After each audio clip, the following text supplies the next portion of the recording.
ॐ नमः प्रणवार्थाय शुद्धज्ञानैकमूर्तये निर्मलाय प्रशान्ताय दक्षिणामूर्तये नमः।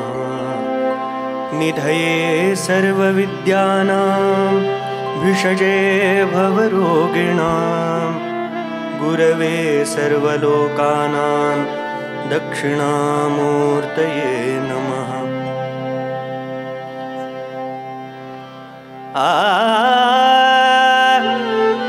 ये रे कृष्णा तिरीचा वसणाऱ्या, ये रे कृष्णा तिरीचा वसणाऱ्या, ये रे कृष्णा तिरीचा वसणाऱ्या, ये रे कृष्णा तिरीचा वसणाऱ्या, ये रे कृष्णा तिरीचा वसणाऱ्या, ये रे कृष्णा तिरीचा वसणाऱ्या, ये औदुंबरी वसणाऱ्या, ये रे औदुंबरी वसणाऱ्या, औदुंबरी वसणाऱ्या, औदुंबरी वसणाऱ्या,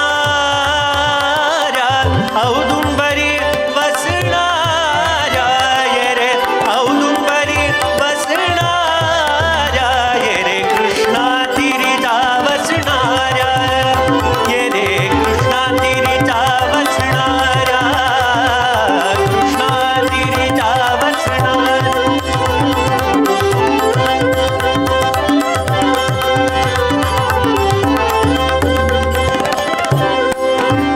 ये रे काशायांबर घेणाऱ्या, ये काशायांबर घेणाऱ्या, ये काशायांबर घेणाऱ्या, आ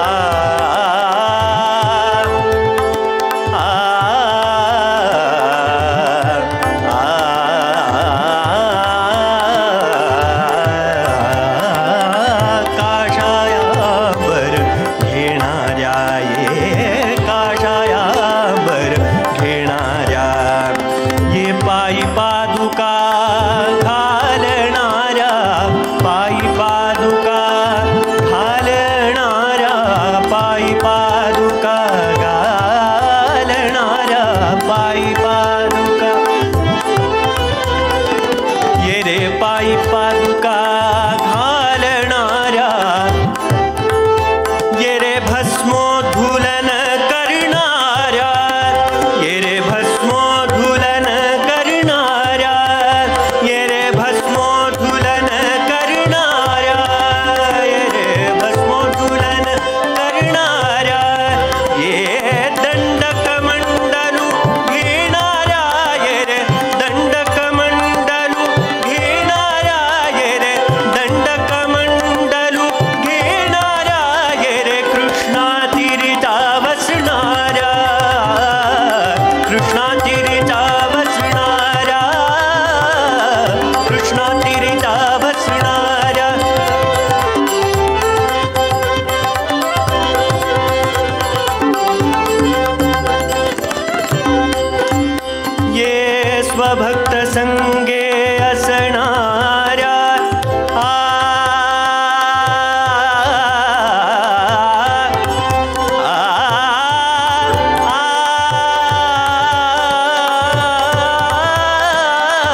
हरे राम राम राम हरे कृष्ण हरे हरे हरे राम राम राम हरे हरे कृष्ण हरे कृष्ण हरे राम राम राम हरे हरे कृष्ण हरे कृष्ण हरे हरे राम राम राम हरे हरे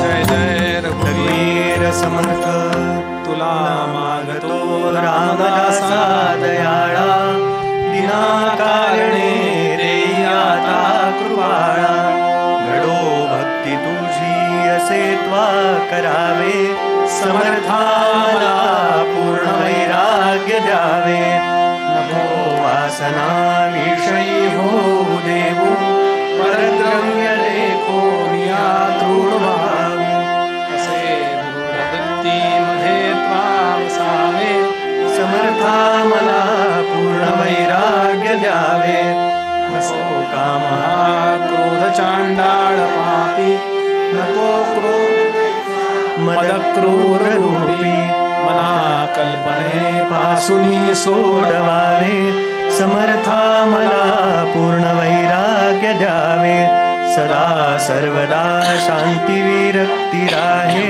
हरी कीर्तनी चित्त माझे वसोहे अखंडित अध्यात्म करणी पडावे समर्था मला पूर्ण वैराग्य द्यावे असे मूढ मी काही माते कळेना कधी दास दास्यत्व तुझे घडेना शिरी हस्त ठेवून दुःखा हरावे समर्था मला पूर्ण वैराग्य द्यावे सदा संगती सज्जनाची असावी मती दुर्मती काही कोठे नसावी मनी लोचनी रामरूपा पाहावे समर्था मला पूर्ण वैराग्य द्यावे असे आवडी अंतरी दर्शनाची परिभाग्य ही नामला भेटी घ्यायची करी प्रार्थना दीनवाणी स्वभावे समर्था मला पूर्ण वैराग्य द्यावे खरा दास बोधी असे भाव माझा मना माझी हा लागला ध्यास तुझा म्हणे उद्धव सूत हाती धरावे समर्था मला पूर्ण वैराग्य द्यावे जय जय रघुवीर समर्थ श्रीराम जय राम जय जय राम श्रीराम जय राम जय जय राम श्रीराम जय राम जय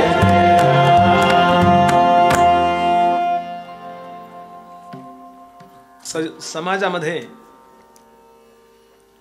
संतांना आणि आपल्या संस्कृतीला अपेक्षित असणारी सात्विकता सज्जनता लाभावी आणि प्रसृत व्हावी एवढ्यासाठी परिवार नावाची संस्था गेली अनेक वर्ष काम करते.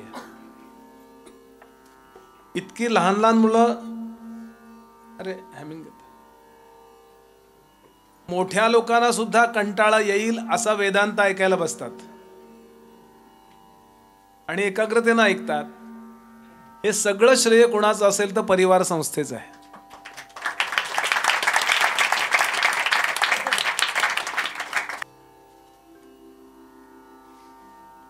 जगण्याची कला समर्थ आपल्याला शिकवतायत. तुम्हाला मला रोजच्या जीवनामध्ये अनेक वेळेला काही कर्म अशी करावी लागतात त्याला पाप असं म्हटलं जातं बाहेर. रागवायचे मला माझ्या विद्यार्थ्याला पाप आहे, अंतःकरण दुखावलं ना. एक माणूस आमच्या पांडुरंग शास्त्रींकडे आला आणि तो म्हणला, महाराज तुम्ही आज भयंकर पाप केलं प्रवचनात. ते म्हणले काय रे बाबा, दुसऱ्याचं अंतःकरण दुखावणं पाप आहे की नाही म्हणलं. म्हणले हो पाप आहे. तुम्ही आज प्रवचनात दारू पिऊ नये म्हणालात, केवढं मला वाईट वाटलं म्हणला. शास्त्रीबाबा म्हणाले, देव करून माझ्याकडनं अशी पापं रोज घडवत. काही वेळा कर्तव्य म्हणून काही गोष्टी कराव्या लागतात. पर चांगलं म्हणून सुद्धा करतो ते पण इन्व्हॉल्वमेंटला कारणीभूत होतं, एन्टँगलमेंटला. तेव्हा जगावं कसं आहे ना. त्या दक्षिणेतले ते महाराज आहेत, त्यांची आहे बघा ती काय जगण्याच्या कला, काय इंग्लिशमध्ये म्हणतात, आर्ट ऑफ लिव्हिंग. ते आर्ट ऑफ लिव्हिंग हजारो वर्षापासून आहे, त्यांनी फक्त मॉडिफाय केले. चांगलंच आहे बरं ते, मला आदर आहे त्यांच्याबद्दल. पण आर्ट ऑफ लिव्हिंग, जगण्याची कला, सगळ्यात राहायचं आणि पुन्हा नाही राहायचं. परवा मी तो संगीतातलं तो एक पद ठेवलं होतं, कविता की रंगुनी रंगात साऱ्या रंग माझा वेगळा, गुंतनी गुंत्यात साऱ्या पाय माझा मोकळा. हे जेव्हा त्या श्रोत्यानं ऐकलं, तो म्हटलं खरं आहे का हे महाराज? ही ओवी आपण पाहिली आता. मग असं म्हणलं तर सगळेच जण तसे मानायला पाहिजेत. समर्थाने याचं उत्तर द्यायला सुरुवात केली आणि सांगतात असं नसतं रे. हा मनुष्य प्रपंचात आहे किंवा सगळ्यांच्यात आहे आणि सगळ्यांच्या मध्ये रमलेला आहे का नाही रमलेला हे ओळखायला तसा मनुष्य लागतो. योगी ओळखावा योगेश्वरे. याचं सोंग घेता येत नाही. साधू कसा असतो, आत्मज्ञानी कसा असतो, ओवी ऐका. तैसा साधू आत्मज्ञानी बोधे पूर्ण समाधानी, विवेके आत्मनिवेदनी आत्मरूपी. याचं प्रॅक्टिस करावं तेवढं कमी आहे. पण जर करायचं झालं तर आपल्यासमोर काहीतरी आदर्श असले पाहिजेत. याच्याकरता एक गोष्ट, श्रावण महिना आहे, पैठणला एकनाथ महाराज राहत आहेत. उद्धव काही महत्वाचं घरचं काम आहे, सोयर आलंय, सोतक आलंय म्हणून गावाला गेलाय. आणि श्रावण महिन्यामध्ये ग्रामदेवतेला नैवेद्य अर्पण करण्याची जबाबदारी नाथांवर येऊन पडली. काही वेळा असं होतं की स्वतःलाच राबावं लागतं. पुष्कळ लोक असतात पण ऐन वेळेला यारुईला कुणीच नाही. असं होतं ना का, आपल्याही जीवनात होतं. 10 नोकर असतात पण त्या दिवशी काही वेळा होतं असं. म्हणून उद्धव तिकडे निघून गेलाय, एकनाथांच्यावर जबाबदारी आली. आपलं पक्ष नाही काय हे नैवेद्य अर्पण करण्याची. पाऊस आत्ताच पडून गेलाय, गोदावरीला भरपूर पाणी आहे. आणि नाथ महाराजांनी चांदीचं ताट घेतलं, त्याच्यावर पत्रावळ ठेवली, सगळी पंचपक्वान्न वाढून घेतली आणि निघाले. नैवेद्य अर्पण केला, परत आले. स्वच्छ धुतलेलं ताट गिरिजा देवींच्या जवळ दिलं.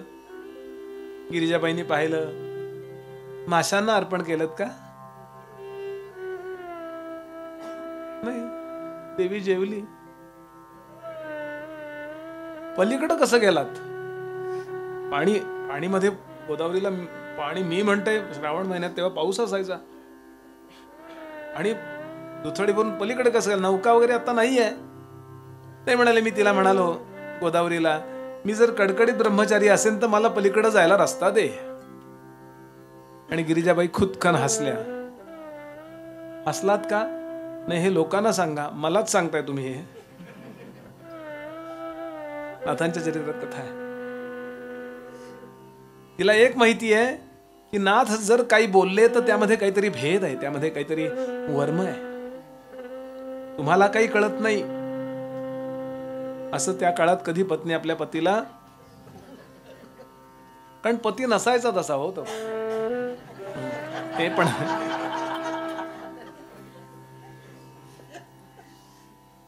मला याचं मर्म समजावून सांगा.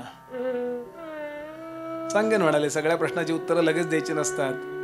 एक 8 दिवस गेले, 15 दिवस गेले आणि एक दिवशीचा प्रसंग आहे. नाथ महाराजांचं जेवण झालंय. पूर्वीच्या पद्धतीप्रमाणे घरात कोणीतरी वाढायला थांबायचं. ही फार खासियत होती बरं का. हे पुन्हा पुन्हा का सांगतो मी आपल्याला? त्यामुळं काय होतं, जेवणाला गरम गरम मिळतं आणि वाढणारा उजव्या हाताने वाढतो. उष्टमाष्ट होत नाही. बऱ्याच बारीक बारीक गोष्टी आहेत. आणि हे समर्पण मी माझ्या पती करता, मी माझ्या सासऱ्यांकरता, मी माझ्या लोकांकरता केलं पाहिजे, ही बूज स्त्रियांच्या मध्ये पण होती. असं काही वेळा उलटही होतं. काय तिची अडचण आहे किंवा काही मासिक पाळी आहे, तेव्हा नवऱ्याला स्वयंपाक करायला तो वाढतोय. पूर्वीचा काळ आठवा. हे चूक आणि हे बरोबर ठरवायचा आपल्याला काही अधिकार नाहीये. काय होतं त्यातलं काय घेण्यासारखं आहे ते ठरवावं. आणि जेवणं झाली आहेत नाथांची, सगळ्यांची म्हणजे पुरुष मंडळींची जेवणं झाली आहेत. आणि गिरिजाबाई जेवायला बसल्या, त्यांच्या सेविका आहेत त्या पण बसल्या. आणि पूर्वीच्या काळी अशा बसत असतात स्त्रिया जेवायला, जुना काळ आठवा.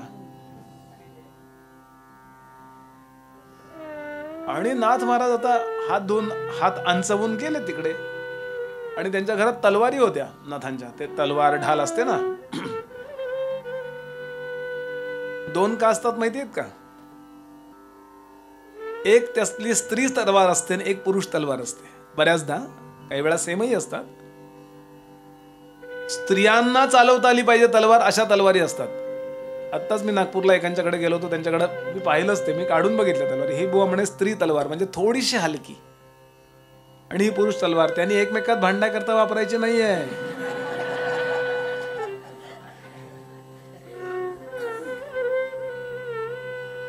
एक तलवार घेतली त्यातली,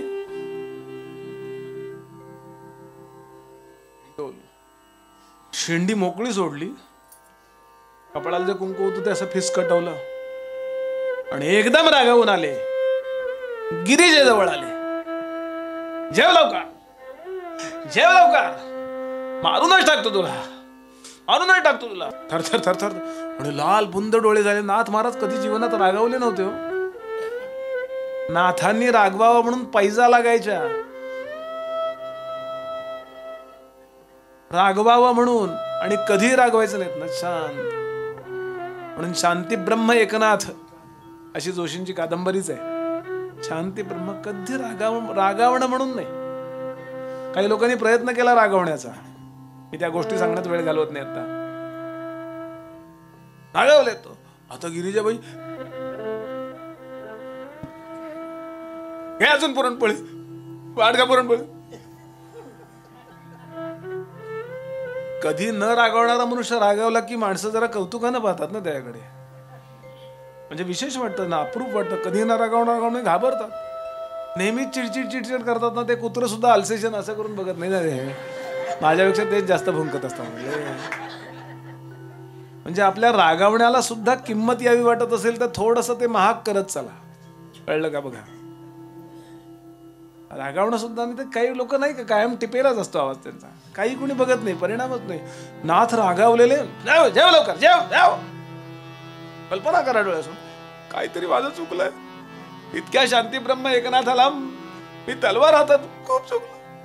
रडत रडत, अजून काय पुरणपोळी, तूप घाल ग तिला, तूप घाल भात, पुरणपोळी. भात घे, भात घे, भात घे, ताक ताक ताक, भात घे. वाढणारी पण घाबरत घाबरत वाढते. नाथ रागावलेत का? झालं जेवण. नाथ महाराज तलवार ठेवून देतात. जाऊन परत बसले. पुन्हा शेंडी, पुन्हा नॉर्मल चेहरा, अभिनयासारखंच हो. विंगेतनं बाहेर आल्यावर कसा येतो तो, इथे गेल्यावर असे संभाजी छावा आला ना ते. पण ऍक्टिंग संपल्यावर कट, लगेच औरंगजेब आणि संभाजी एकत्र चहा प्यायला बसले बरोबर. त्याचा फोटो पाठवला मला एकाने, म्हणजे त्यातलं पार्ट काम करणार आहे. एकदम गिरिजाबाईंनी हात अंचवले, धुतले स्वच्छ, आणि रडत रडत घळघळ घळघळ पाणी वाहत आहे, घळघळ पाणी वाहत आहे. जाऊन चूक लगेच सुधारली पाहिजे, लक्षात घ्या. You must correct your offence there and then only. लगेचच्या लगेच चूक सुधारतो तो मोठा होतो. उद्या बघू. जातात ना चालायला लोक, अगदीच नाईलाज झाला तर चालायला जायचं. मॉर्निंग नाही, मॉर्निंग वॉक नाही. महान व्हायचं असेल तर स्वतःला नियम लावूनच घ्या. मी फिटनेस ठेवेन, मी रोज चालायला जाईन. ठरवणारे खूप आहेत हो. 1 ते 5 जानेवारी केवढी गर्दी असते माहितीये. 6 तारखेपासून बघावं पुढं काय होतंय. आपण झुंझुनवालांची मुलाखत बघा, मी गंमत नाही करत आहे. आपले आदरणीय मोदीजी ज्यांना भेटले, इन्व्हेस्ट करता कसे, तुमची इन्व्हेस्टमेंट बरोबर कसं जमतं, या कंपनीत बरोबर केवढ्या म्हणजे आपण लिहू शकणार नाही एवढा आकडा, एवढे श्रीमंत. पण ते म्हणले एका बाबतीत मी हारलो, मी फिटनेस कधी टिकवला नाही. भरपूर पैसे आहेत पण ते उपभोगायला माझं शरीर फिट नाही आणि अटॅक येऊन गेले. समर्थ आग्रह करतात फिटनेस ठेवा.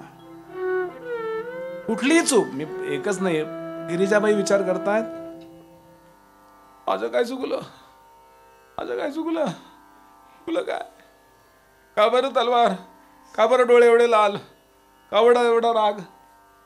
नाथ महाराज बंगईवर झोका घेत बसलेत, असा झोपाळ्यावर, लवंग तोंडात. गिरिजे पहिला आवाज, पोळ्या किती खाल्ल्यास ग, मोजल्या नाही. गुळ बरोबर पडलाय ना, कळलं नाही. ताक आंबट होत, माहित नाही. काय बोलतीयस, पुरणपोळ्या तू खाल्ल्यास ना, तुला माहित नाही, नाही. किती खाल्ल्या माहित, कसं काय खोटं बोलतीयस, तू खाऊन सुद्धा नाही खाल्ल्या म्हणतीयस, तू भात खाऊन सुद्धा ताक आंबट होतं का नव्हतं माहित असं म्हणतीयस, खोटं बोलतीयस. माझं लक्ष तुमच्या तलवारीकडे होतं. That's it. हे तुझ्या प्रश्नाचं उत्तर आहे. सगळे साधू संत, सगळे आत्मज्ञानी लोक संसारात आहेत असं दिसतं, तुमच्या माझ्यासारखे व्यवहार करतात असं आपल्याला वाटतं, पण त्यांचं लक्ष परमात्म्याकडे असतं अखंड. ते आपल्यात नसतात हो. असं होतं की नाही, आपण व्यवहारात दिसतो सगळ्यांच्या मध्ये, पण आपण कुठेतरी वेगळ्या ठिकाणी गेलेलो असतो मनाने. एक्झॅक्टली संत हेच करतात. तैसा साधू आत्मज्ञानी बोधे पूर्ण समाधानी, विवेकी आत्मनिवेदनी आत्मरूपी. आणि याला उदाहरण दिलंय, बीज भाजले उगवेना. भाजलेलं बीज सुद्धा साध्या बीजासारखंच दिसतं बऱ्याचदा.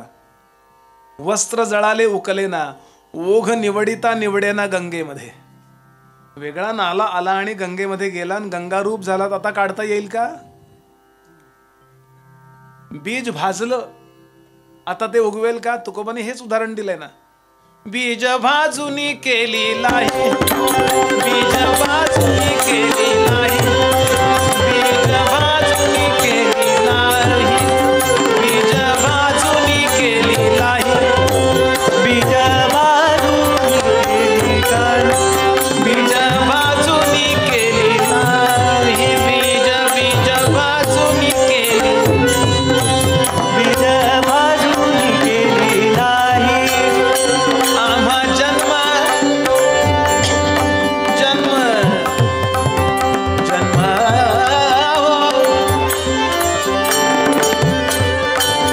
आम्हा जन्म मरण नाही, आम्हा जन्म मरण नाही, आम्हा जन्म मरण नाही.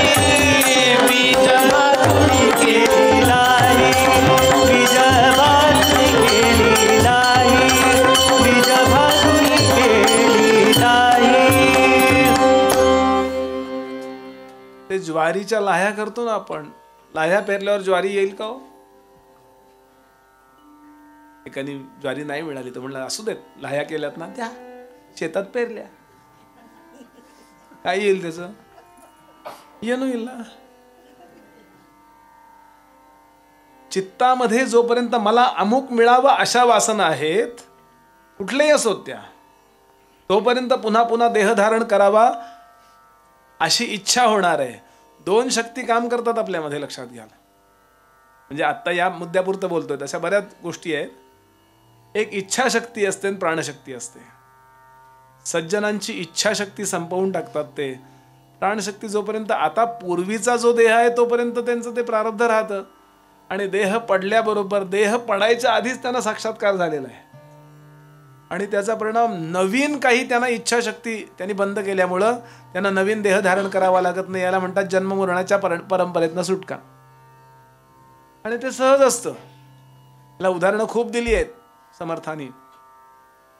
सुवर्ण नव्हे लोखंड, सोन्याला परीस लावला एकाने, परिस्पर्श केला आणि आता त्याचं सोनं झालं, आता परत लोखंड होईल का? बरं, साधूस जन्म थोथांड अज्ञान प्राणी जडमूड तयास हे, म्हणजे ना, अंधास काहीच न दिसे तरी ते लोक आंधळे कैसे, सन्नपाते बरळतसे सन्नपाती. ज्याला भ्रम झालाय त्याला माहिती नसतं मी भ्रमात बोलतोय, नाही तर भ्रम नाही म्हणता येईल ना. दुसरं उदाहरण दिलं, जो स्वप्नामध्ये भ्याला तो स्वप्न भये वोसणाला, ते भये जाग त्याला केवी लागे. स्वप्नात वाघोबा दिसला,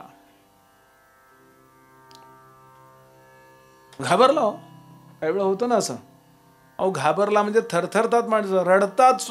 म्हणजे बाहेरच्या त्यांच्या दृष्टीने ते रडत असतात. हे काय झालं तुला म्हणतो ना आपण. काही वेळा असं छोटंसं काहीतरी बाधाबिधा होते बघा, काय करायचं, एक कानफटात द्यायची, ते निघून जातं लगेच. हे उदाहरण आहे, म्हणजे मोठ्या माणसाबद्दल म्हणत नाही बरं. हे भूतप्रेतांना नाही आवडत ते कानफटात दिले, त्याला बसते कानफटात, तो आलाय तिथे सुख भोगायला. एवढे पूर्वी एवढाच दणका असायचा नाही काय का. परवा ते व्हॉट्सअपवर आलं होतं, हल्ली काय स्मरणा करतात, शंखपुष्पी काय घेतात, बदाम काय घेतात, एक कानफटात सगळं आपल्याला आठवण करून द्यायची की नाही. गंमत सोडून द्या यातली. जागा झाला, जागा झाल्यानंतर स्वप्नातली भीती आहे का? एक गंमत म्हणून दृष्टांत आहे का, फार खूप छान गोष्ट आहे. स्वामी समर्थांची गोष्ट आहे.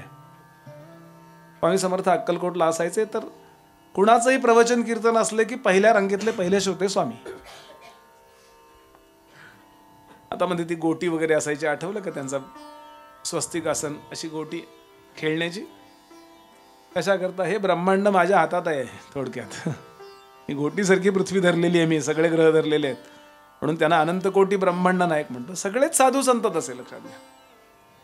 आणि काल ज्यांचं मी नाव घेतलं, टिळकांनाही सिनियर असणारे विष्णुबुवा ब्रह्मचारी प्रवचनाला यायचे. अप्रतिम वेदांत सांगायचे, खूप अधिकारी होते बरं. आपल्या कन्सेप्ट क्लिअर असल्याशिवाय आपण प्रतिपादन करू शकत नाही. यात कॉपी पेस्ट करता येत नाही. वेदांताचं सोंग करता येत नाही, जसं पैशाचं सोंग करता येत नाही. संगीताचं सोंग करता येईल का? आलं तर आलं, नाही तर नाही आलं. मला परवा एकाने विचारलं, तुम्ही असं असं काय करता गाताना? म्हणलं हे म्हणायचं होतं मला, असं म्हणतो मी. म्हणलं सोंग नाही करता येत ते. तसं वेदांताचं सोंग नाही करत. तुमच्या कन्सेप्ट जेवढ्या क्लिअर आहेत तेवढ्या, किती क्लिअर करत गेलात तरी असं वाटतं गेल्या वर्षीपेक्षा यावर्षी मी क्लिअर आहे, याच्यापेक्षा पुढे. असं होतच प्रत्येक अभ्यासकाचं. विष्णुबुवा अप्रतिम बोलायचे, पण ते शब्दज्ञान होतं. शब्दज्ञान चांगलं होतं, पण ते फक्त शब्दज्ञान होतं. आणि स्वामी समर्थ साधे हो, काही बोलायचे नाहीत, खूप कमी बोलायचे स्वामी. आणि लोक यांना नमस्कार करायचे, गावातले त्यांनाही नमस्कार करायचे. यांनी काही गैरसमज करून घेतला, नमस्कार घ्यायचा म्हणून माझ्याजवळ बसतो. अज्ञानी व्यक्तीला काय कोणाबद्दल, आपल्याला तर स्वामी समर्थ माहिती आहेत म्हणून आपण आदर देतो. आपल्या शेजारी बसलेला स्वामी समर्थ आहे असं जर आत्ता वाटतं का? तसं आपल्यात असलेलं नाही वाटत. पण नंतर केव्हा तरी त्याची आरती, हो हा इतका मोठा आहे, हो असं होतं. यांना वाटायचं काय.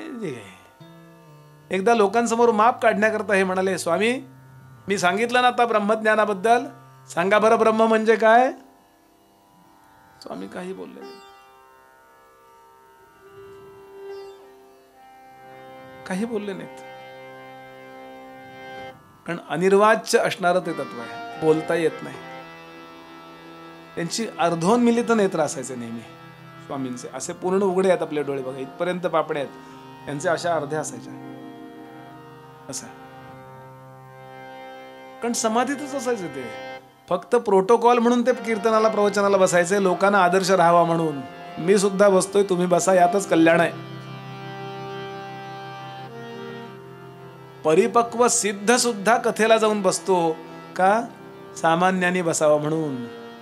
आणि यातच कल्याण आहे, लक्षात घ्या. खूप लोक मुलांबद्दल मुलींबद्दल अमक्याबद्दल तक्रार करतात. तक्रार करण्यापूर्वी विचार हा करा, मी त्यांना चांगले संस्कार दिलेत का? काय मला अधिकार आहे? मी फक्त त्यांना पैसे मिळवायला शिकवलं. डिप्रेशन मध्ये जातात पोरं, का जातात? त्यांना दमून खेळायला शिकवलं का मी?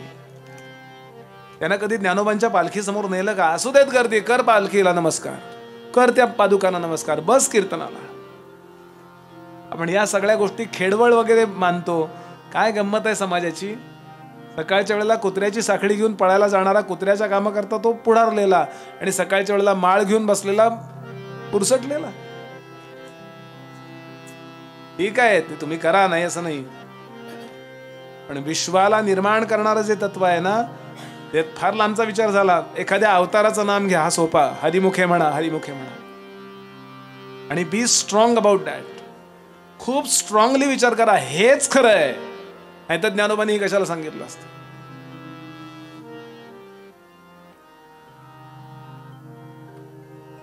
स्वामी बोलायचे नाहीत. आता यांना बोलत नाही म्हणजे येन भरू दिला, येतच नाही हो, बोलणार कुठलं. एक दिवस गेला, 15 दिवस ब्रह्मसूत्रावर प्रवचन, 2 दिवस गेले, 3 दिवस गेले, रोज प्रवचन झाल्यावर यांचा रोजचा नियम. मग स्वामी, ब्रह्म म्हणजे काय कळलं का? सांगा बरं, ब्रह्म म्हणजे काय? काही बोलायचं नाही, काही एक शब्दही नाही. यांनी गैरसमज करून घेतला, नुसता बुवाबाजी करणार आहे. इथंही कुठं काय? अरे अभ्यास करावा लागतो त्याला वेदांताचा, असं मनात चाललंय, बोलले नाहीत.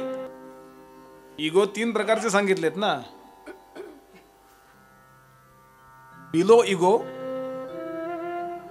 नॉर्मल इगो आणि बियॉन्ड इगो. बिलो इगो म्हणजे कोणाशी कधी कुठल्याही भाषेत, अर्वाच्या भाषेत भांडू शकतात. त्यांना काही आपल्या स्टेटसचं काही पडलेलं नसतं. रस्त्यात आई माईवरून शिव्या कोणी देतात ना, ते हा बिलो इगो, अत्यंत निम्न दर्जाचा अहंकार. एक नॉर्मल इगो, तुमचा माझा आहे आतमध्ये, पण कळू देत नाही. पण अगदी नाईलाज झाला तरच तो येतो बाहेर. आणि एक बियॉन्ड इगो, जगाच्या कल्याणाकरता संतांनी सांभाळलेला अहंकार. हे तर बोलूच शकणार नाही. हा जो नॉर्मल इगो होता, त्यामुळे ते बोलायचे नाहीत काही. कोण? विष्णुबुवा ब्रह्मचारी. पण एक वाक्य बोलायचे, ब्रह्मज्ञानाबद्दल बोला ना स्वामी काही. एवढं प्रवचन ऐकलं, 1.5-2 तास बोला काही. लोकही बघायचे स्वामींकडं, त्या कीर्तनकार प्रवचन करायला नमस्कार जायचे. आणि 15 दिवस चाललेली प्रवचन, 1-2 दिवस राहिलेत. विष्णुबुवांचा मुक्काम एका धर्मशाळेत होता, कोणी राहत नव्हतं जवळपास. आणि त्यांचं सोहळं ओवळं अमकं तमकं खूप होतं, स्वतः स्वयंपाक करायचे. आणि एकदा असेच झोपले होते, प्रवचन संपत आली, झोपले होते. पहाटे 3ला एक स्वप्न पडलं, आणि स्वप्नामध्ये हजारो विंचू त्यांच्याकडे चालत येत आहेत असं त्यांना दिसलं. आणि एकदम घाबरले, करून घाबरले, आणि पाहिलं तर अरे काहीच नाही, हा बरं वाटलं. झोपले. परत उठले. अर्धा पाऊण तासांनी आंघोळ संध्या केली, संध्याकाळी प्रवचनाला बसले. छान प्रवचन झालं. असं रंग नावाची देवता कृपा करते ना, तेव्हा ती करतेच करते. काही वेळा नाही म्हणजे नाहीच करत कृपा, ती ठरवते. वेगळंच आहे बरं हे सगळं. तुम्ही शहाणे असाल म्हणून त्या दिवशी रंगेलच असं नाही. त्यातले आहेत त्यांना कळेल मी काय म्हणतोय. असं एखाद्या छोट्या पडक्या मंदिरात कीर्तन असतं, नुसतं रंगतो. परवा शिरूरला कवठ्याला गेलो तुम्ही, पाऊस पडत होता म्हणून एवढ्याच्या मंदिरात कीर्तन केलं. काय रंगलं हो त्या दिवशी. 7-8-10 लोक होते, पण मलाही आनंद झाला, सगळ्यांना आनंद झाला. काही वेळा तुम्ही काही करा, विनोद सांगा, गाणं काय काय वाटेल ते करा, नाही ती जगदंबा कृपा करत म्हणजे नाहीच करत. बसलेले लोक आहेत ना, ते सगळे कुंभकर्णाचे बाप होऊन जातात. रंगलं प्रवचन. नमस्कार करायला लोक आले अक्कलकोट मधले. स्वामी आज तरी बोला, उद्या प्रवचनाची समाप्ती, आज तरी बोला ब्रह्म. आज पाहिलं स्वामींनी, एकच वाक्य बोलले, स्वप्नामधल्या विंचवाला घाबरणाऱ्याने ब्रह्मज्ञानाबद्दल बोलू नये शास्त्री बुवा. सर्वधी साक्षीभूतम. आणि मग कळलं की इथे प्रत्यक्षात ज्ञान आहे. शरणागत झाले आणि स्वामींनी कृपा केली, आणि मग ब्रह्मज्ञान झालं यांना.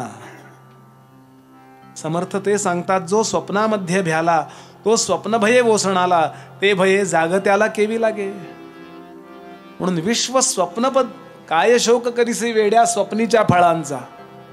हे बोलतोय आपण, हेही स्वप्नात बोलतोय. हो, जागृत झालो की मग लक्षात येतं अरे. पण ऑब्जेक्टिव्हिटी आणि सब्जेक्टिव्हिटी तेव्हाच प्रूव्ह होते ज्या वेळेला सब्जेक्ट ऑब्जेक्ट पेक्षा वेगळा होतो. आपण ऑब्जेक्ट आणि सब्जेक्ट एकच झालेलं आहे आज. हा देह म्हणजे मी आहे, हे नातेवाईक म्हणजे मी आहे, हे पुणे म्हणजे माझं, हे पक्क करून टाकलंय आपण. असं नाही वाटत आहे या सगळ्यात मी आत्ता आलोय, तात्पुरता आलोय. त्या अलेक्झांडरचं सांगतात ना, त्याला कोणी त्याच्या गुरूंनी सांगितलं होतं इंडियात गेलास तर हिमालयात जा, म्हणून तो आला होता हिमालयात. आणि त्यांनी दुभाषाकडून एकाला प्रश्न विचारला, एक योगी असा बसला होता अंगावर बर्फ पडलेला. हो, आता महाकुंभात येत आहेत ना एक एक, सगळ्यांचे फोटो आपल्यापर्यंत येणार नाहीत काही. साक्षात्कारी महापुरुषाचा फोटो काढायला त्या फोटोग्राफरचं भाग्य पाहिजे की.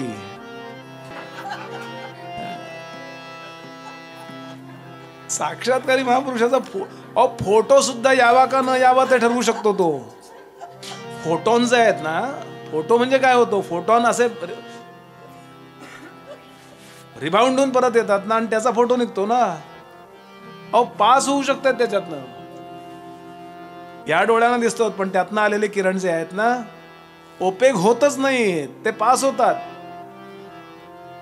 प्रल्हाद महाराज होते ना आमचे साखर खेरड्याचे, साधनेतनं बाहेर आले, एक फोटोग्राफर फोटो काढले, ते म्हणले नको काढू आत्ता रे, नको काढू रे. स्वामी चरित्र आहे प्रल्हाद महाराजांचं, नको काढू आत्ता. खूप शांत होते बरं महाराज, कधी रागावून बोलवायचे नाहीत.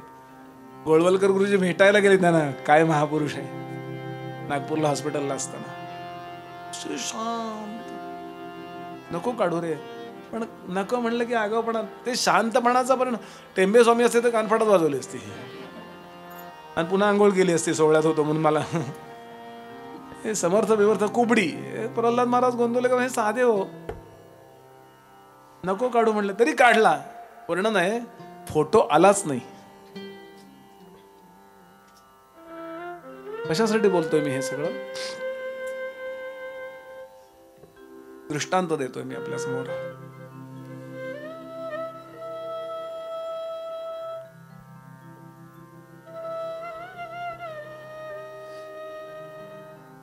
एका साधू समोर उभा राहिला आणि दुभाषाकडून प्रश्न विचारला, I am king, king of the world, what do you want.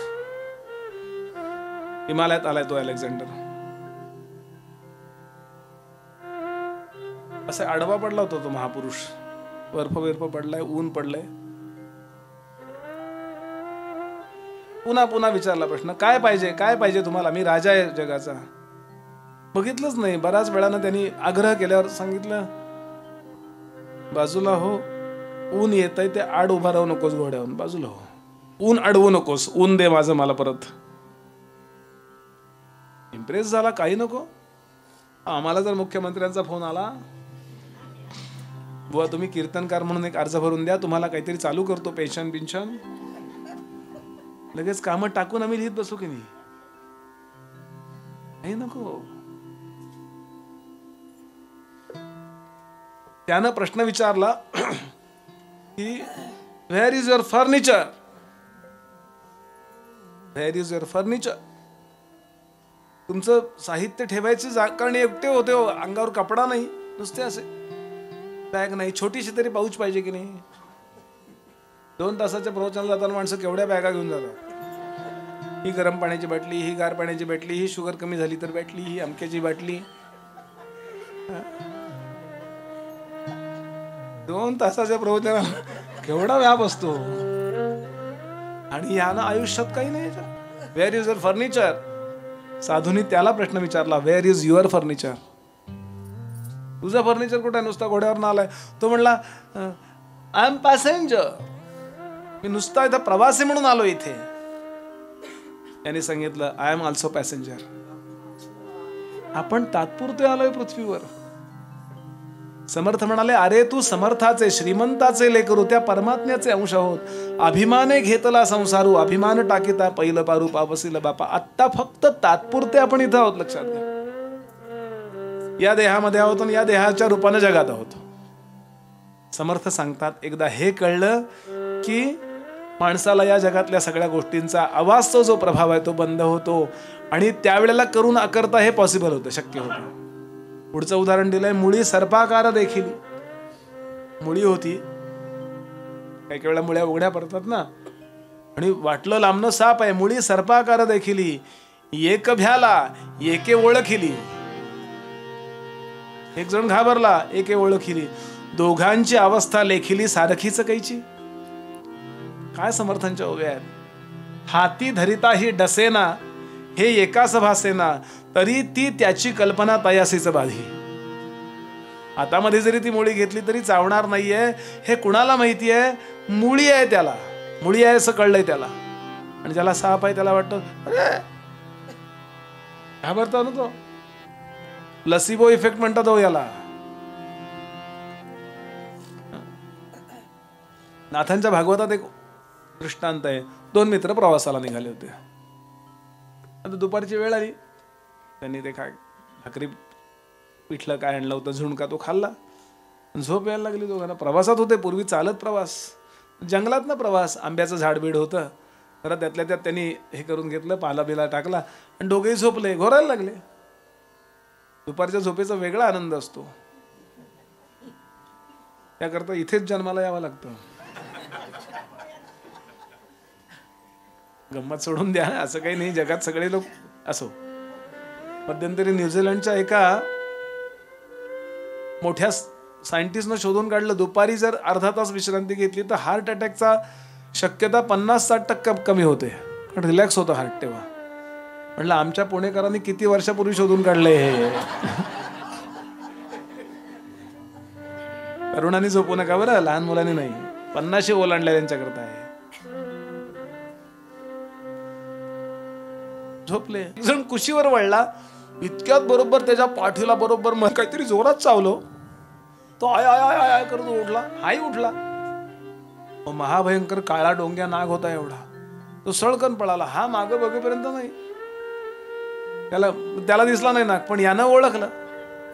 हा घाबरेल म्हणून त्यानं म्हणलं काही नाही, छोटासा किडा होता, पळाला. हो का म्हणलं, जाऊ दे. परत 15 मिनिटं झोपला, गेले. झालं सगळं काय कामं केली, अमकं केलं तमकं केलं, परत गेले. 6 महिने गेले, त्याला काही झालं नाही. ढम्म. मनाला कळलं नव्हतं ना काय प्रॉब्लेम आहे.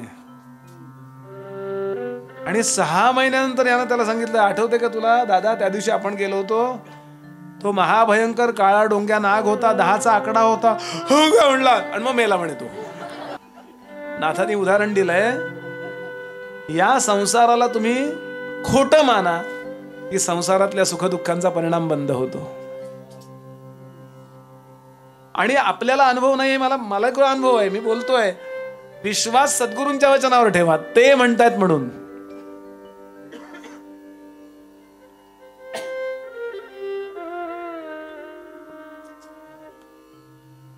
गामापनी फक्त सद्गुरू म्हणतात, आणि याला म्हणतात आप्तवाक्यप्रमाण. मला हा अनुभव नाहीये, पण ज्ञानोबा म्हणतात म्हणून हे खरंय. या ज्ञानेंद्रियांच्या द्वारे, या देहाच्या द्वारे मी जगामध्ये जो इन्व्हॉल्व झालोय, हे सगळं तात्पुरतं आहे, प्रारब्ध आहे. हे पूर्वी केव्हा तरी निर्माण झालं, केव्हा तरी संपणार आहे, हे शाश्वत नाहीये. कोण म्हणतंय? माऊली म्हणतीये. कोण म्हणतंय? रामदास स्वामी म्हणताय. आणि याला शरण जाणं म्हणतात. शरण जाणं म्हणजे फक्त अभिषेकाची पावती करणं नव्हे. शरण जाणं म्हणजे गुरुपौर्णिमेला पाकिट देणं नव्हे. त्यांच्या सांगण्याप्रमाणे वागणं, याला शरण जाणं म्हणतात. एका हिंदी संतांनी छान सांगितलं परवा, हम भगवान को तो मानते हैं, लेकिन भगवान की नहीं मानते. म्हणून बेळगाव पासून जवळ बाळेकुंद्री नावाचं क्षेत्र ज्यांच्यामुळे प्रसिद्धीला आलंय, ते पंत महाराज सांगतात, एकदा तुम्ही त्यांना शरण जा, म्हणजे ते म्हणतील ते ऐका बस. ते चुकीचं सांगणारच नाहीत, म्हणूनच ते आहेत ना. आणि सगळं चुकीचं सांगतो तो मी आहे. दिल्ली के हम मालिक है. चुकीचं. अरे तुझ्या देहाचा तू मालक नाहीयेस. उद्या सकाळी तुला होणार की नाही तुझंच माहित नाहीये. म्हणून मी गमतीनं नेहमी म्हणतो, टिंगल कराय करता, जगामध्ये जी व्हिक्टरीची खूण आहे ती आपल्याकडे कशाची आहे? काय हो? काय म्हणाले पंत महाराज? शरण जाता श्री गुरु पायी,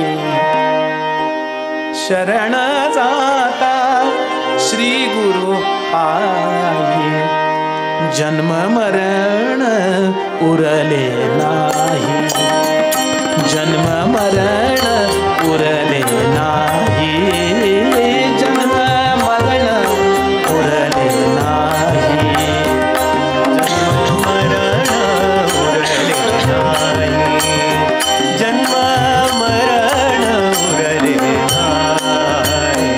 तीर्थ प्रसाद पडता मुखी, तीर्थ प्रसाद पडता मुखी, प्रसाद पडता मुखी, प्रसाद पडता मुखी. नाही उरली कर्मे बाकी, नाही उरली कर्मे बाकी, माझा मीच झालो पायी, माझा मीच झालो पायी, जन्म मरण उरले नाही, जन्म मरण उरले नाही, जन्म मरण उरले नाही. पूर्ण कृपे बोध देता, पूर्ण कृपे बोध देता. 3 चरण आहेत, ऐका बारीक. पहिल्यांदा देहाला गुरूंकडे घेऊन जा, मग मनबुद्धीला त्यांच्याकडे घेऊन जा, आणि आपलं जे अंतःकरण आहे त्या अंतःकरणातला परमात्मा आहे म्हणजे जीव आहे, ती जीवदशा सद्गुरूंच्या चरणी वहा. सुरुवातीला देह, सुरुवातीला काय? तीर्थ प्रसाद पडता मुखी, हा देहाचा उपचार आहे हा. नाही उरली कर्मे बाकी, कर्म देहानी करायची आहेत. नंतर पूर्ण कृपे बोध देता, बोध बुद्धीला होतो. पूर्ण कृपे बोध बोध बोध देता, पूर्ण कृपे बोध देता.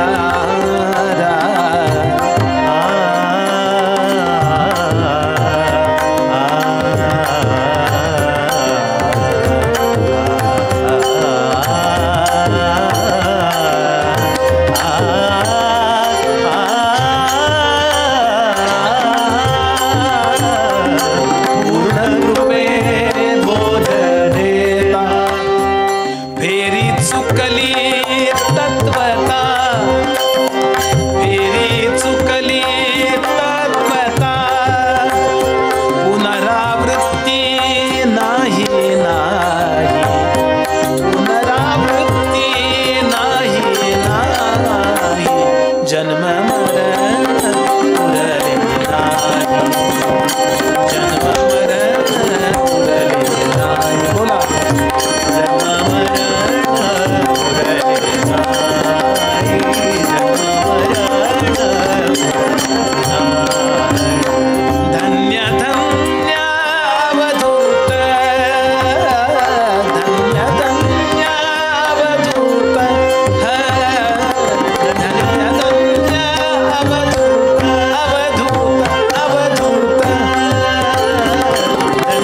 असा तबला असेल तर जन्ममरण उरेल का?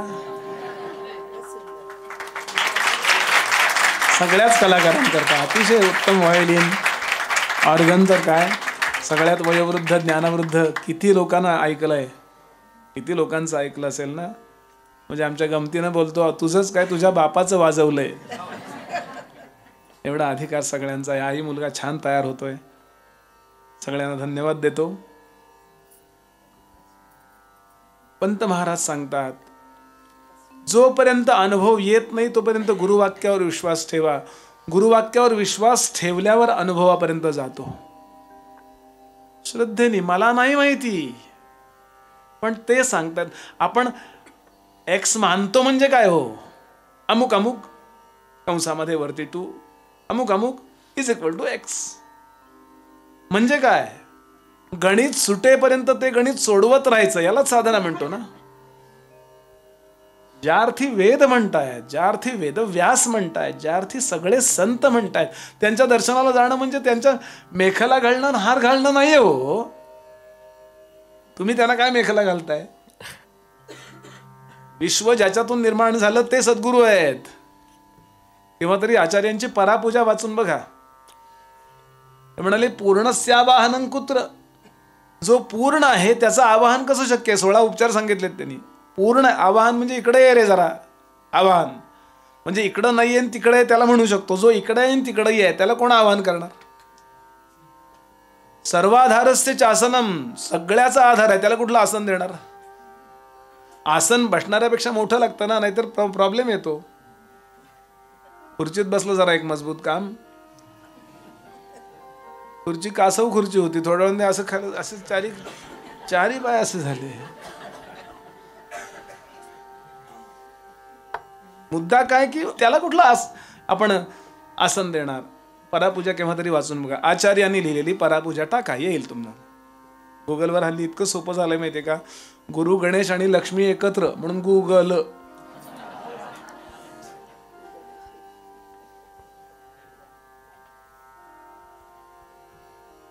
म्हणून मी त्यांना मेखला घालायची, मी त्यांना हार घालायचा, आणि माझा हार मोठा, आणि अहो त्यांना हार घालता घालता माझा मी हार म्हणजे मी हार पत्करायचे नाही. मी उपचाराने हे सगळे उपचार करूया, कारण कृतज्ञता म्हणून उपचार आहेत. त्यांच्या वचनावर विश्वास ही त्यांची खरी सेवा आहे. ते सांगतात ना ही विश्वमिथ्या आहे. म्हणून समर्थ सांगतात 2 गोष्टी लक्षात ठेवाल. अनुभव येईपर्यंत ते सांगतात म्हणून ऐका, आणि अनुभव यायला लागल्यानंतर प्रत्यक्ष तुम्ही त्या आनंद साम्राज्याचे धनी व्हा. आता तुटला अनुमान, ज्ञानियास कळे ज्ञान, अज्ञानास जन्म मरण चुकेची ना. आता हेच मी पुढच्या समासात सांगणार म्हणाल. तेच कथा अनुसंधान पुढे केले परिच्छिन्न, म्हणजे परिच्छेद करून पॅरावाईज मी आय विल इंटरप्रिट. परिच्छिन्न पण सावधान सावधान म्हणे वक्ता. सावधानतेनं ऐका, प्रवचन ऐकल्यासारखं ऐकू नका.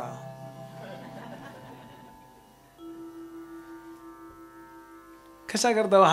हा विषय भागवतात येतो सुरुवातीला. सावधानता शृणू. ज्ञानेश्वरीमध्ये पण येतो. ज्ञानेश्वर महाराज तर काय म्हणतात, क्षमा करा, परी अवधान एकले दिजे. माऊलींची होई, परी अवधान एकले दिजे, मग सकल सुखासी पात्र होईजे. हे प्रतिज्ञोत्तर माझे उघड ऐका. छातीवर हात ठेवून बोलतात. ज्ञानोबांचा हा स्वभाव नाहीये बरं. तुकोबा बोलतील असे, पण ज्ञानोबा ऐका बरं बाळानो, आळू माळू प्रेमळ म्हणून ती माऊली आहे हो. तुकोबा एकदम कठोर.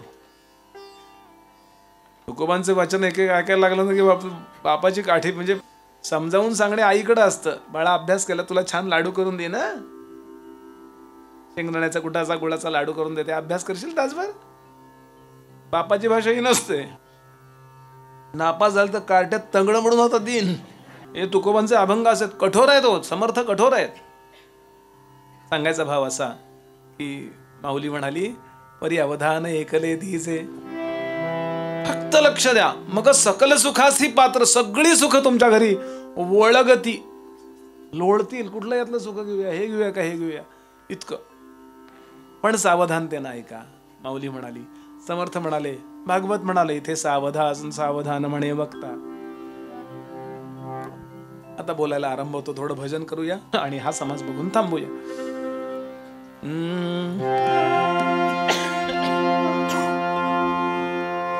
हरि सुंदर नंद मुकुंदा, हरि सुंदर नंद मुकुंदा, हरि सुंदर नंद मुकुंदा, बोलिए हरि सुंदर नंद मुकुंदा, हरि नारायण हरि ओम, हरि नारायण हरि ओम, हरि नारायण हरि ओम, हरि नारायण हरि ओम, हरि केशव हरि गोविंदा, हरि केशव हरि गोविंदा, हरि केशव हरि गोविंदा, हरि केशव हरि गोविंदा, हरि नारायण हरि ओम, बोलिए हरि नारायण हरि ओम, हरि नारायण हरि ओम, हरि नारायण हरि ओम, हरि सुंदर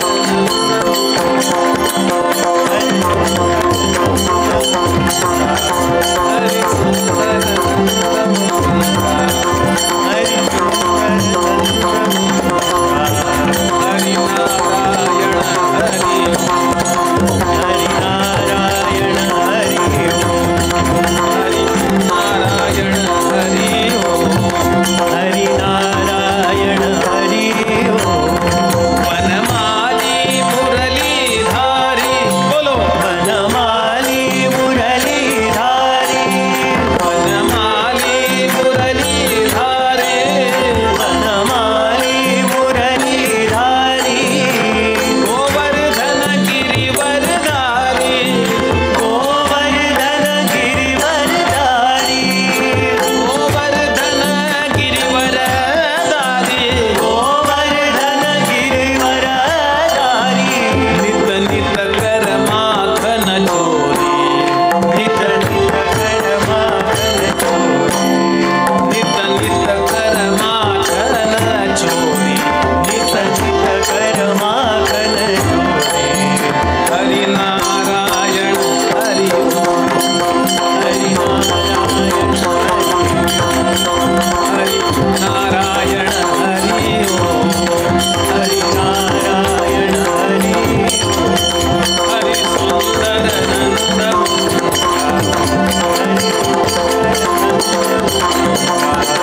हरि सुंदर नंद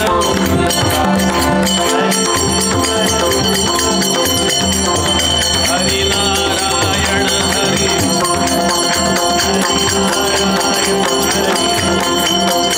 हरि नारायण हरि ओम, हरि नारायण हरि श्री राम जय राम, जय जय राम, श्री राम जय राम, जय जय राम, श्री राम जय राम, जय जय राम. कल्याण स्वामी विचारतात, महाराज हा अनुभव यावा वाटत असेल, प्रपंचातला असो नाही तर परमार्थ, प्रपंचात सामर्थ्य संपन्नतेचा अनुभव यावा वाटतो की नाही आपल्याला. तबला वाजवतात खूप लोक, पोलं गमतीनं म्हणायचे, तबला वाजवतो का मांडी खाजवतोय कळत नव्हतं म्हणलं. असं असं असं फरक कळतो की नाही सांगा. काही फार मोठ्या प्रतिपादनाची गरजच नाही हो. काही लोकांच्या त्या कुठल्याही प्रपंचातला असं नव्हतं परमार्थ कृतीमध्ये सामर्थ्यच नसतं. ओवीच आहे पहिली. पृथ्वीमध्ये लोक सकळ एक संपन्न, एक दुर्बळ, एक निर्मळ, एक वोंगळ, काय निमित्त. काही लोकांचं घर आवरलेलं नसतं, म्हणजे इतकं नसतं. एका गावाला कीर्तनाला गेलो आम्ही, तिघ जण, तबला पेटीन बुवा. हात म्हणतो ना, हा म्हणजे हार्मोनियम, त म्हणजे तबला, आमचे दोन हात. जेवायला बोलवलं, गेलो जेवायला. दुपारी 12. अहो भांडण कडकडून चाललं होतं दोघांचं. अंदाज नाही, ते मला न्यायला येणार होते पण पत्ता अंदाज गेलो. त्यांच्या आवाजाच्या भांडणाच्या आवाजावरून ओळखलं हे ते घर आहे. दोघांना म्हटलं थांबा रे जरा, मध्ये आपण नको सापडायला. अहो माझ्यावरूनच भांडण झालं होतं. बुवा येणार होते जेवायला, तुला काही अक्कल आहे का? टेबल का पुसलंस तू इथं, डायनिंग टेबल? अहो बायको म्हणली ते येणार आहेत म्हणून. ते आल्यावर पुसायला काय बिघडलं तुला? आपण माझं काय चुकलं? मोबाईल नंबर लिहिला होता मी त्यांचा त्याच्यावर धुळीवर.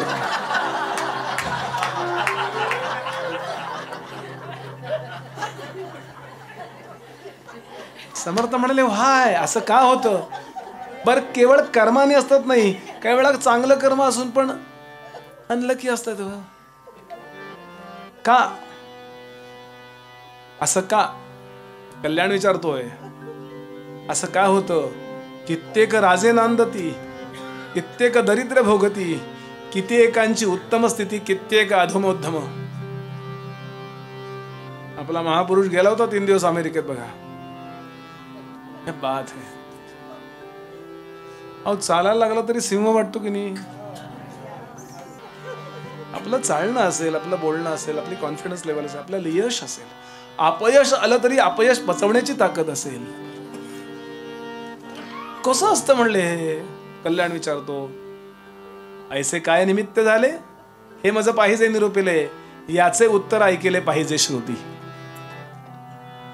मगासचं जे वर्णन चाललंय ना, करून अकर्ता योगी ब्रह्मज्ञानी ते असो किंवा व्यवहारातलं यश असो, तात्पुरतं यश महत्वाचं नाही, आयुष्यभर अपयश सुद्धा यशात बदलता आलं पाहिजे. दुःख सुद्धा सुखात बदलता आलं पाहिजे. हे सामर्थ्य बरं ते आपल्यातच आहे हो, ते काय तिकडून नाही, बारामतीहून येणार नाही हो, आपल्यातच आहे. सचिन तेंडुलकर 10वीत नापास झाला होता, आठवत असेल आपल्याला. आणि त्यानंतर 10 वर्षानंतर त्याचा धडा 10वीला होता. क्या बात आहे. म्हणून मला आदरणीय रतनजी टाटांचं वाक्य खूप आवडतं, बरोबरच निर्णय घ्यावा, कधी चुकू नये, करेक्ट निर्णय घ्यावा. या वाक्यावर माझा अजिबात विश्वास नाही म्हणले. घेतलेला निर्णय बरोबर होता हे ठरवण्यावर माझा विश्वास आहे. याकरता सामर्थ्य संपन्नताच लागते हो. समर्थ सांगतात याला कारण काय? हे सकळ गुणापाशी गती, सगुण भाग्यश्री भोगिती, अवगुणास दरिद्र प्राप्ती यदर्थी संदेह नाही. लोकमान्यांना मंडालेच्या तुरुंगात डांबलं, एखादा रडत बसला असता की नाही, मला सोडा, निदान प्रचारापुरतं तरी सोडा. काय अहो त्या महापुरुषांनी 1 वर्षात गीता रहस्य लिहून काढलं. अहो ते कागद जप्त केले इंग्रज सरकारने, पेन्सिलीने लिहिले होते.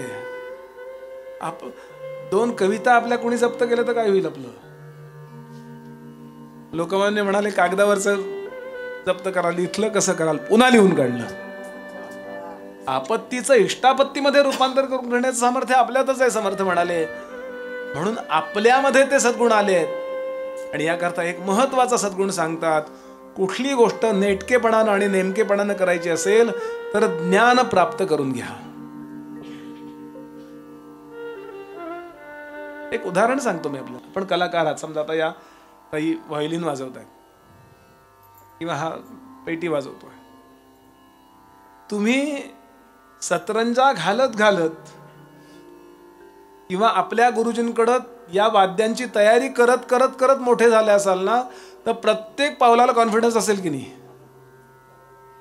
माईक लावायचं काम केलंय तुम्ही, सतरंजा घालायचं काम केलंय, खुर्च्या ठेवायचं काम केलंय, श्रोता म्हणून ऐकायचं काम केलंय, आणि मग इथे येऊन बसलाय. प्रत्येक कृतीमध्ये कॉन्फिडन्स असेल ना, म्हणजे तुम्हाला त्यातलं माहिती आहे,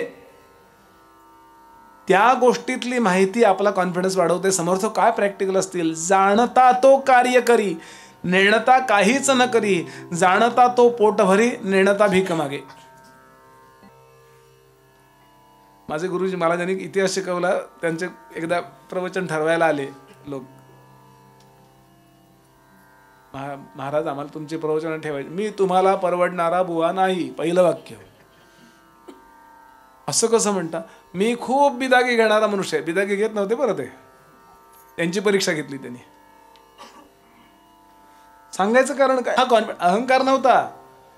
ते म्हणाले लोक आपल्याला कमी लेखतात किंवा लोक आपली परीक्षा घेतात म्हणून आपली कॉन्फिडन्स, अहंकार जरा येऊ द्यायचा नाही, पुन्हा सांगतोय. आणि याकरता त्या गोष्टीचं जे वाकबगार होणं आहे म्हणतात ना, निष्णात होणं आहे ना, तो एकमेव उपाय आहे. हे तो प्रगटची असे जनी पाहता प्रत्यक्ष दिसे, विद्येविण करंटा वसे विद्या तो भाग्यवंत.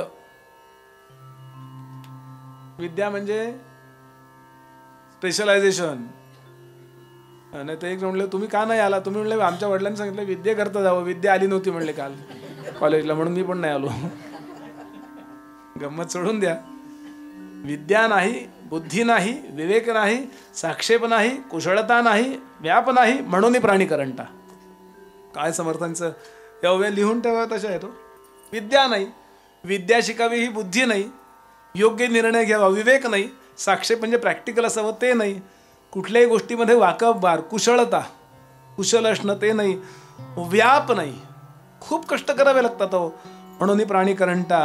आणि हे सगळं जिथं असेल, इतुकेही जेथे वसे तेथे वैभवास उणे नसे, वैभव सांडिता अपयसे पाठी लागे. तुम्ही नको म्हटलात तरी वैभव तुमच्या पाठीमागे लागतं. आणि म्हणून समर्थ सांगतात तुम्ही सद्गुण मिळवण्याच्या मागे लागा. नुसतं छान छान छान असं नको. तुम्हाला येतंय काय? मला समजा कोणी नाहीये आणि अशा ठिकाणी मला पाठवलं, ओळखीचं नाहीये, युट्यूब चॅनल बघितलेलं नाही माझं, हल्ली तो एक प्रकार झालाय.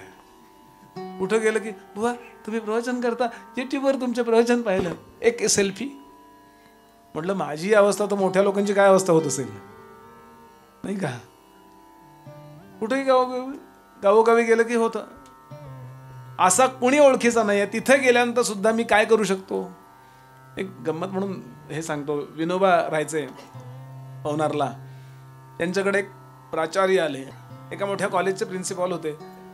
विनोबांना म्हणाले ते मी 3 विषयात म्हणाले PhD आहे. विनोबांना ते म्हणाले पण मला नुसतं प्राचार्य म्हणतात लोक, आणि तुम्हाला मात्र आचार्य विनोबा भावे म्हणतात.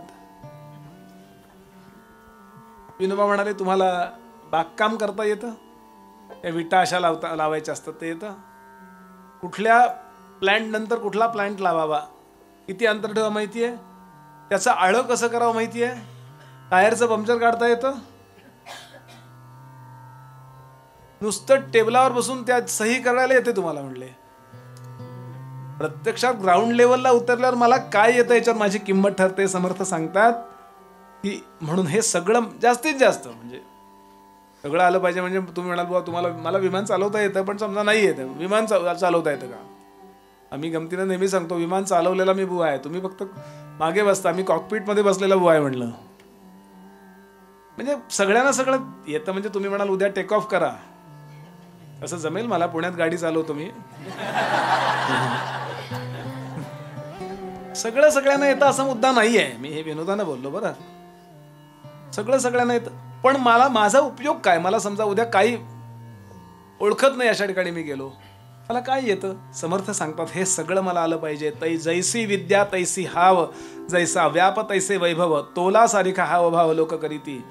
काय सांगू मी तुम्हाला? समर्थ म्हणाले पशु पक्षी गुणवंत, त्यास कृपा करी समर्थ, गुण नसता जिणे व्यर्थ तया प्राणी मात्रांचे.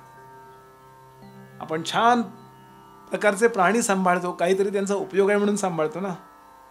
प्राण्यांचं उदाहरण दिलंय त्यांनी.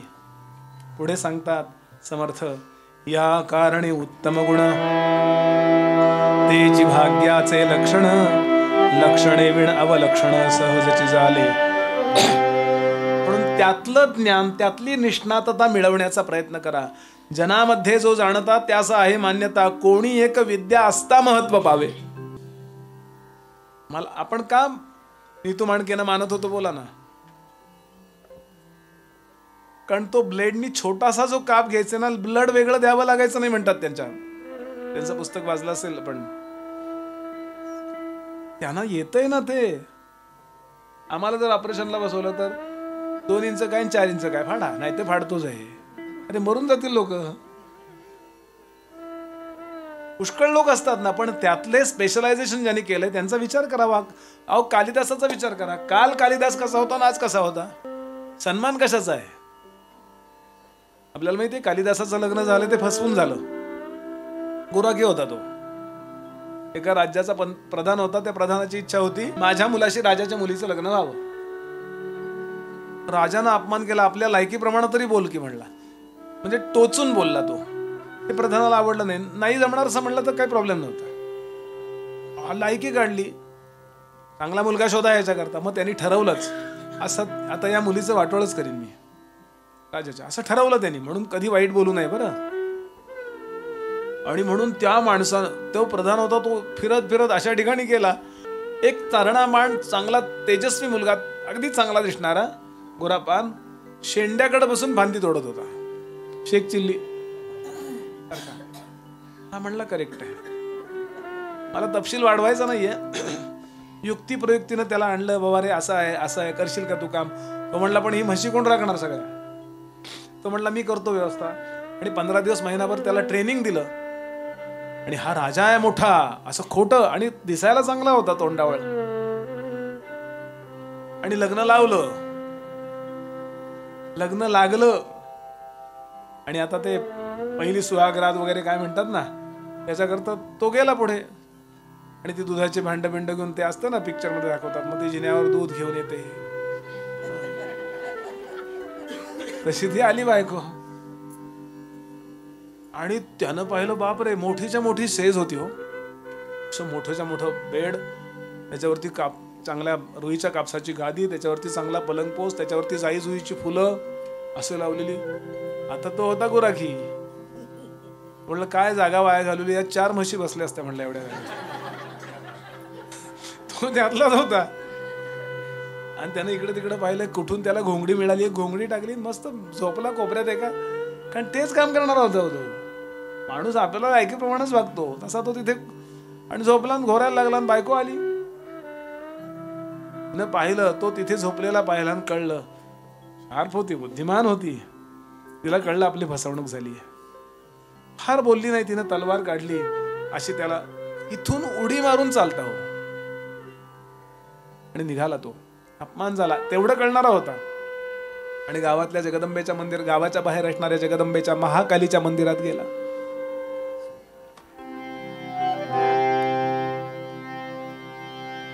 खूप वाईट वाटलं त्याला. त्यानं आपली जीभ कापली आणि जगदंबेच्या पायावर वाहिली. मी काय मागं लागलो होतो का भैरव? मी काय मागं लागलो होतो? माझी काय इच्छा होती? सगळ्या बाजूनं माझी फसवणूक झाली आहे. आई जगदंबे, एका स्त्रीने माझा, कोणी अपमान करू नये, पण स्त्रीने माझा अपमान केला, काय करू मी? म्हणून काय विचारता हो? जगदंबा पावली ना त्याला. नाथांनी वर्णन केलंय कशी ती कशी पावते कधीच कळत नाही, पण पावते. कशी कळेना, कशी कळेना, कशी कळेना, आज अचानक झोपडीत आली.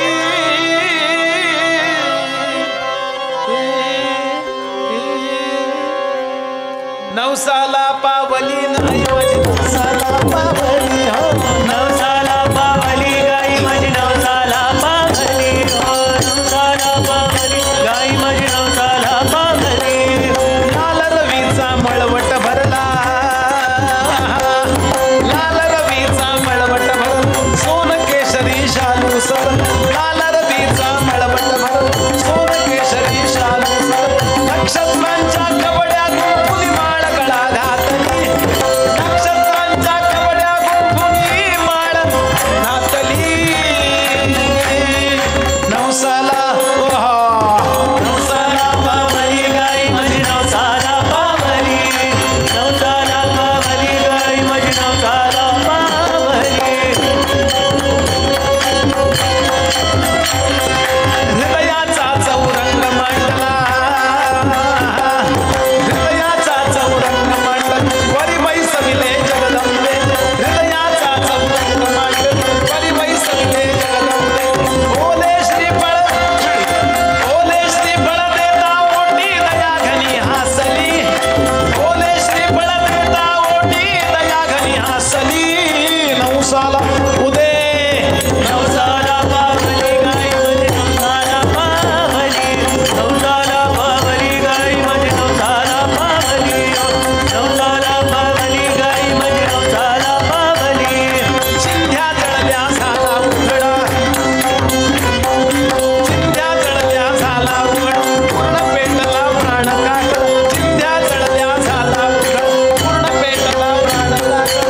जगदंब उदयोस्तु उदयोस्तु उदयोस्तु. तडफड जी झाली आहे ना, त्याचा परिणाम जगन्माता प्रगट झाली. काली माता चरणावर लोटला, तो साष्टांग नमस्कार घातला, जवळ घेतलं बाळाला, खूप रडला. माय, माझी काय चूक?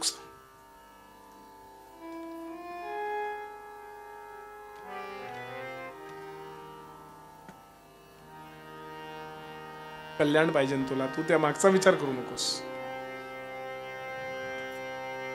याच मंदिराच्या वरती मोठं वाचनालय आहे, वेदांपासून सगळी पुस्तकं आहेत. जा, पहाट होईपर्यंत ज्या ज्या पुस्तकाला स्पर्श करतील त्यातलं सगळं ज्ञान तुझ्यात येईल.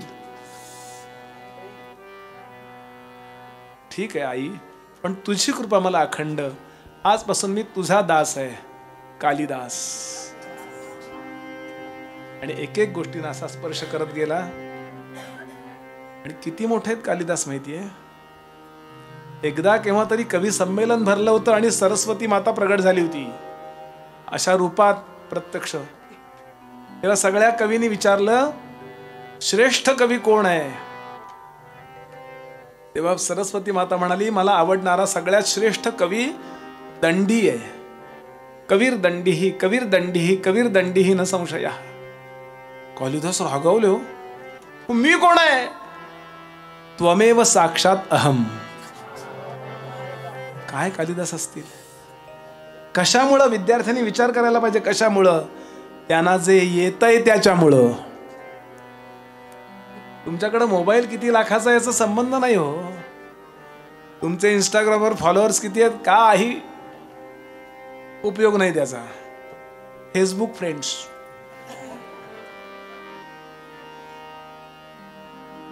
एक भिकारी होता, भिकारी. श्रीमंत बाई चालू, अरे बाळा तुला कुठेतरी बघितल्यासारखं वाटतंय. मॅडम, आपण फेसबुक फ्रेंड आहोत.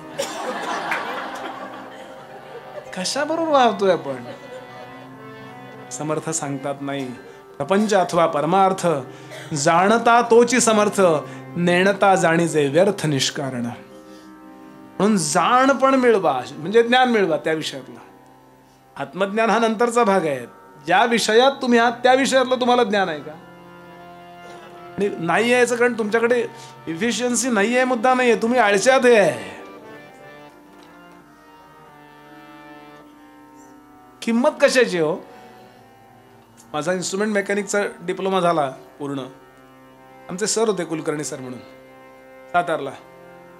आमच्या सातारला एक परदेशातलं मशीन आणलं होतं एका कंपनीने. मोठं मशीन होतं, 10 लोकांचं काम एकटं करायचं, पण ते बंद पडलं.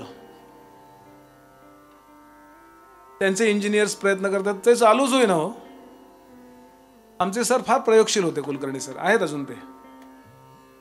त्यांना निरोप आला कॉलेजमध्ये की सर तुम्ही जरा मशीन बघायला याल का? आमच्या इन्स्ट्रुमेंट मेकॅनिक्स जे आहेत ना त्याच्यामध्ये एक कोर्स आहे छोटासा, की तुम्ही पाहिलेलंही जे मशीन नाही तेही तुम्ही कसं दुरुस्त करू शकता, असं एक स्वतंत्र हे आहे, त्याची थिअरी आहे. तर म्हणले चल रे सुमंत म्हणून हाक मारायचे मला. सुमंत, त्यांच्याकडे MAT होती तेव्हा, 30-35 वर्षापूर्वीची गोष्ट सांगतोय. बस ते टूल बॉक्स घे म्हणले, चल. सगळं त्यामध्ये मल्टीमीटर पासून कॅलिबर सगळं म्हणजे एका छोट्या टूल बॉक्समध्ये सगळं. आणि आता जाऊन पोहोचलो आम्ही तिथे. सरांनी मशीनला प्रदक्षिणा घातली आत्ताच्या भाषेत, म्हणजे फिरून पाहिलं,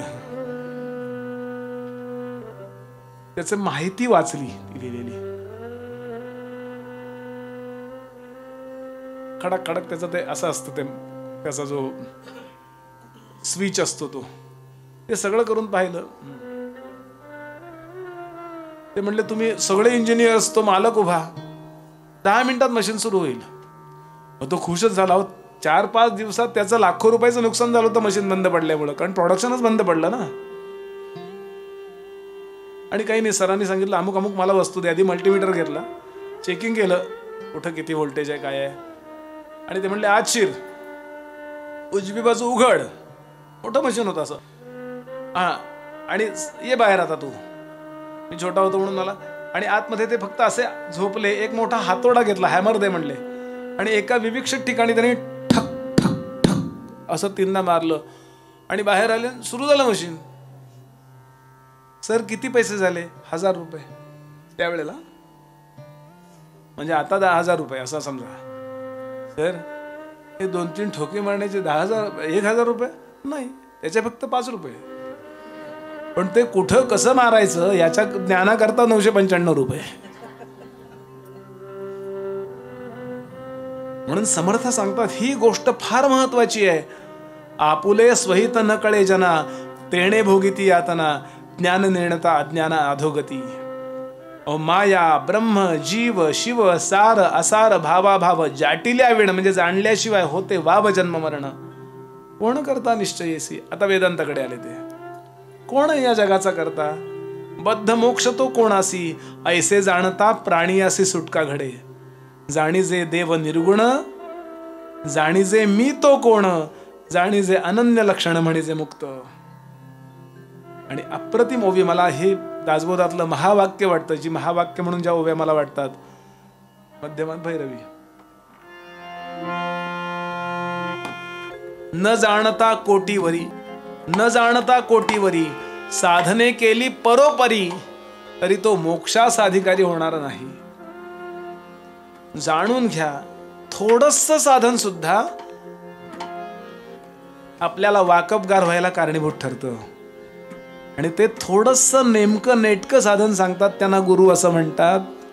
हे विद्यागुरु असोत हे तर परमार्थातले सद्गुरू असोत. म्हणून गुरुची किंमत त्याकरताच आहे हो. नाही तर सगळं ज्ञान आहे की गुगलवर पडलेलं. बघा की डाउनलोड करून लोणचं तरी करता येतं का बघा. ते होईल काहीतरी, आपला नवरा गप्प बसून खाईल, काही इलाजच नाही त्याला. पण एखाद्या आजी जवळ जा आणि तिनं सांगितलेलं लोणचं करा. पाठा सकट ज्या वेळेला आपण ते चिरतो ना, त्यावेळेला त्या लोणच्याला वेगळी चव येते. वांग्याची भाजी करताना त्याचे काटे न काढता जर वांग्याची भाजी केली तर त्या काट्यातली चव उतरते. खाताना काढायचंय ते. हो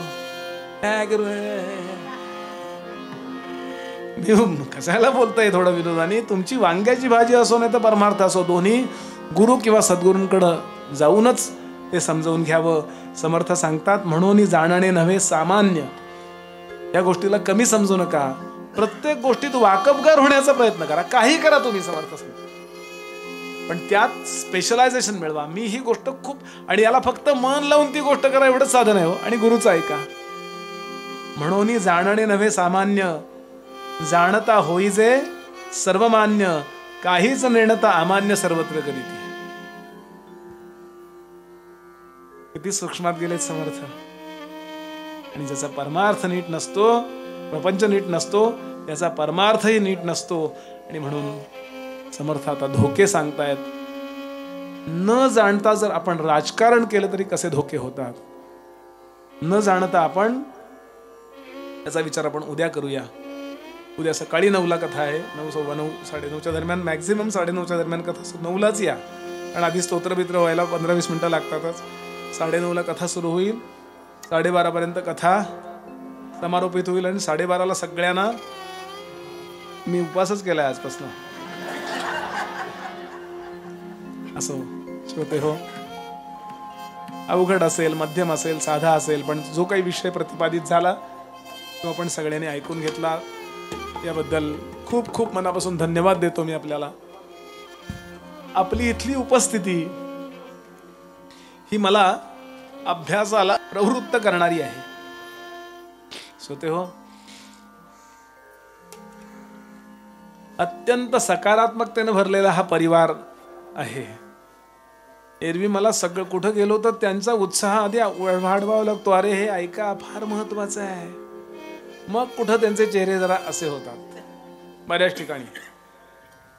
पण इथं आल्याबरोबरच इतकी अगदी बाहेर रांगोळीपासून सगळी सकारात्मकता असते. ही सगळी छोटी छोटी मुलं, कोणी रांगोळी घालतं, कोणी अमुक करतं, कोणी तमुक करतं. उत्तम कला उपासक आहे तिथे. सगळे श्रद्धेनं बसतात. म्हणून मला खूप वेळा वाटतं, मी माझ्या मुलांनाही सांगतो, कुठं जाऊ नका, पण इथे जा. माझा मुलगा आता परदेशात गेला, मी बाकी कुठं नाही, त्याच्या सरांकडे पाठवलं आणि ताईंकडे पाठवला. त्यांना भेट, 10 मिनिटं फक्त भेट आणि जावं, की काही नको. त्या 4 वाक्य बोलतील तरी तुझ्या सकारात्मकता येऊन जाईल. सांगायचा भाव असा, मला समर्थ दरवर्षी इथे काहीतरी घ्यायला पाठवतात, शिकायला पाठवतात. आणि माझं भाग्य आहे की मी अशा परिवाराशी जुळला गेलो. आणि मिलिंद तुळाणकरांना मी धन्यवाद देईन की त्यांच्यामुळे मी आपल्याकडे इथे आलो. चांगले मित्र आहेत माझे लहानपणापासून. असो, इथेच विरमतो. या परिवारच्या पाठीशी सगळ्या अर्थानं उभे राहा एवढी विनंती करतो.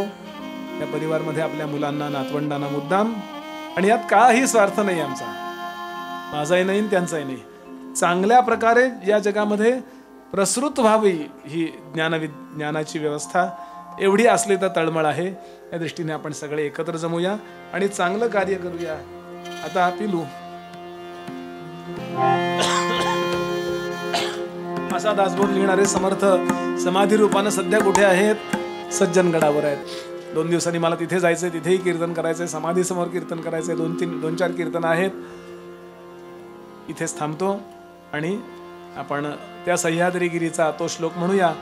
सह्याद्रीगिरीचा विभाग विलसे मंदार शृंगारी, नामे सज्जन जो रूपे वसविला, श्री उर्वशीचे तिरी, साकेताधिपती कपी भगवती, हे देव ज्यांचे श्री, तेथे जागृत रामदास विलसे, जो या जनाधरी, शुका सारिके पूर्ण वैराग्य ज्याचे, वसिष्ठा परी ज्ञान योगेश्वराचे, कवी वाल्मिका सारिका मान्याईसा, नमस्कार माझा सद्गुरु रामदासा.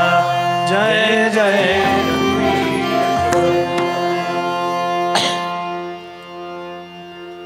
वेदांत संगीता काव्य सिंधू भरला, श्रुती शास्त्र ग्रंथ गीता, साक्ष संगम केला, महानुभाव संतजनी, अनुभव साधिला, अज्ञान जड जीवा, मार्ग सुगम झाला.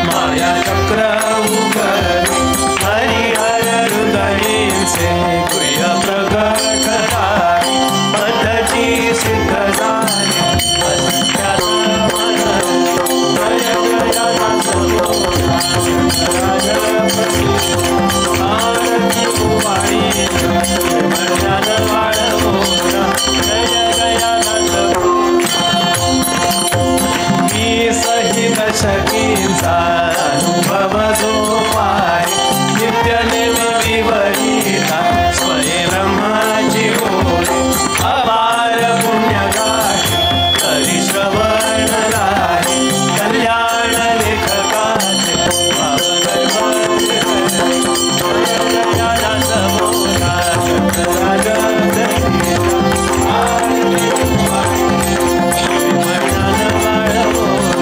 जय जय दास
समीला दृढ चालवावे भूदेव संतासी सदा रवावे सत्कर्म योगे वय घालवावे सर्वामुखी मंगल बोलवावे जय जय रघुवीर समर्थ. एकदा सगळ्या कलाकारांकरता जोरदार टाळ्या.